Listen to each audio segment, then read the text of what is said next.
लक्ष द्या मित्रांनो, आपले आयुष्य आपल्या मनासारखं घडावं ही इच्छा प्रत्येक माणसाची असते, पण जे आपल्या हातामध्ये नाही ते स्वीकारून मनामध्ये समाधान ठेवलं ना, तर हीच खरी शांती आहे.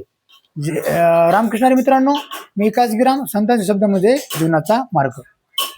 संत तुकाराम महाराज म्हणाले की ठेवले अनंत तैसेची राये चित्ती हसावे समाधान. इथे महाराज सांगतात की देवाने आपल्याला ज्या परिस्थितीमध्ये ठेवलं आहे, बरोबर, त्या परिस्थितीचा स्वीकार करून मनामध्ये समाधान ठेवावे.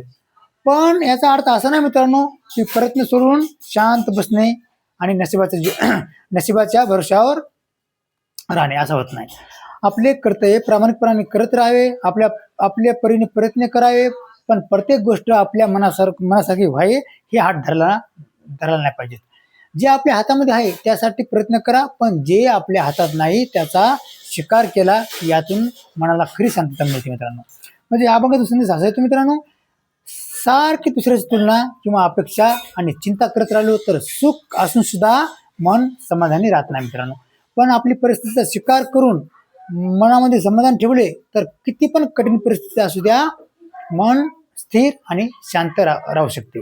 जय श्रीराम, जय हनुमान.